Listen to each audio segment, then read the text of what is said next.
හරි අපි channel එකත් එක්ක ඉදරයිනේ යාළුවෝ මම සාදරයෙන් පිළිගන්නවා අපෙන් අරගෙන තවත් වීඩියෝ එකක් එක්ක.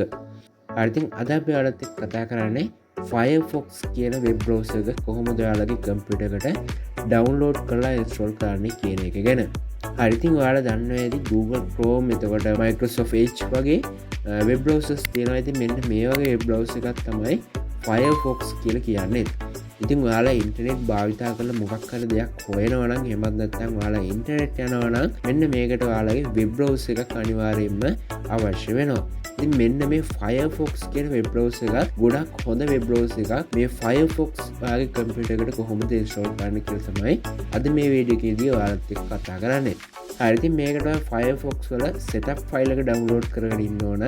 ඉතින් මේකට ඔයා යන ඔයාගේ කම්පියුටර් එකේ තියෙන වෙබ් බ්‍රවුසර් එකකට ඉතින් ඔයාලට පුළුවන් Microsoft Edge එහෙමත් නැත්නම් Google Chrome වගේ වෙබ් බ්‍රවුසර් එකක් පාවිච්චි කරන්න. ඉතින් මම මේ විදිහට මගේ Google Chrome වෙබ් බ්‍රවුසර් එක මේ විදිහට open කරගන්නවා.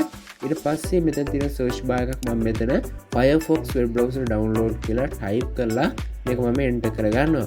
ඊට පස්සේ මේ විදිහට බලා ගන්න පුළුවන් වෙබ් result එකක් හම්බ වෙනවා. ඉතින් මේක ඔයා උඩින්ම තියෙන link එක click කරන්න. click කරාට පස්සේ මේ විදිහට මේ Firefox වගේ web page එක open වෙනවා. ඉතින් ඔයාලට බලා ගන්න පුළුවන් මෙතනින් තියෙනවා download Firefox කියලා උඩින්ම. ඉතින් මෙතන click කරාම ඔයාලට පුළුවන් මේක download කරගන්න.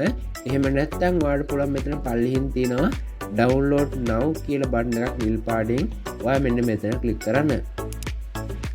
හරි ක්ලික් කරලා පස්සේ මේ විදිහට අලුතින් වෙබ් පේජ් එකක් බලා ගන්න පුළුවන්.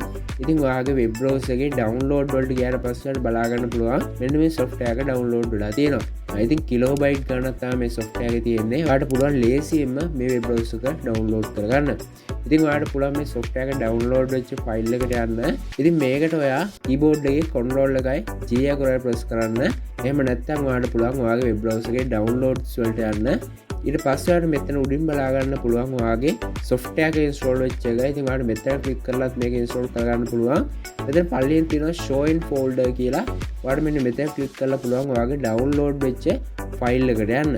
ඉතින් මම මෙතන මේ විදිහට show in folder කියන තැන click කරනවා. click කරලා පස්සේ මට බලා ගන්න පුළුවන් මම download කරපු software එක. ඉතින් ඔයා කරන්න ඕන ඔයා download කරගත්ත software එක උඩ right click කරලා ඔයා මෙතන තියෙනවා run as administrator කියලා option එකක්. ඔයා මෙතන click කරන්න. ඊට පස්සේ මේ විදිහට මේක install වෙනවා.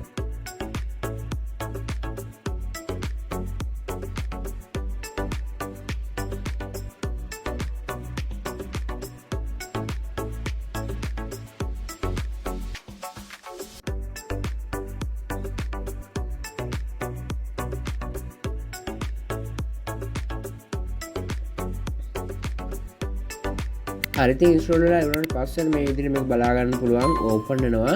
ඉතින් ඔයාලට මේකේ තියෙනවා ඔයාගේ ඩිෆෝල්ට් වෙබ් බ්‍රවුසර් එක විදිහට මේක සෙටප් කරන්නද කියලා මෙන්න මෙතන ටික් දෙකක් දීලා තියෙනවා. ඉතින් ඔයාලට බලා ගන්න පුළුවන් මෙතන උඩින් තියෙන ටික් එකේ තියෙනවා මේක ඩිෆෝල්ට් බ්‍රවුසර් එකක් විදිහට සෙටප් කරන්නද කියලා. ඉතින් මම මෙතන ටික් එක අයින් කරගෙන ඊට පස්සේ ඔයාලට පුළුවන් මෙතන තියෙන save and continue කියලා බටන් එකට ක්ලික් කරන්න.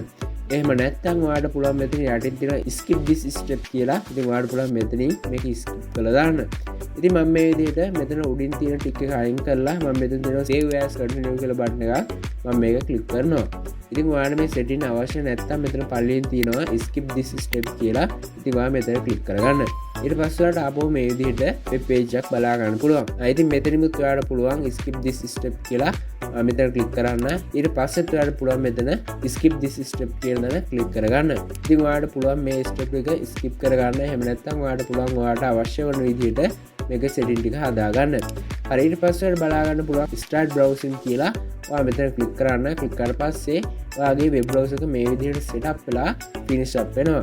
ඊට පස්සේ ඔයාලට පුළුවන් මේ වෙබ් බ්‍රවුසර් එක හරහා ඕනම දෙයක් search කරගන්න. ඉතින් ඔයාලට පුළුවන් මේ යටින් තියෙන shortcut එකක් උඩ click කරන්න. හරි ඉතින් මම මේ විදිහට යටින් තියෙන shortcut එකක් උඩ click කරනවා මේ විදිහට. ඉතින් ඔයාලට බලා ගන්න පුළුවන් මේ වෙබ් බ්‍රවුසර් එක වැඩ කරනවා. ඉතින් මේ විදිහට පුළුවන් ඔයාලට Firefox වෙබ් බ්‍රවුසර් එක ඔයාගේ කම්පියුටර් එකට install කරගන්න. ඉතින් අපේ channel එකත් එක්ක දිගටම රැඳී සිටින්න. අපේ අලුත් වීඩියෝ එකක් එක්ක නැවතත් හමු වන තුරු ඔයාලට සුබ දවසක්.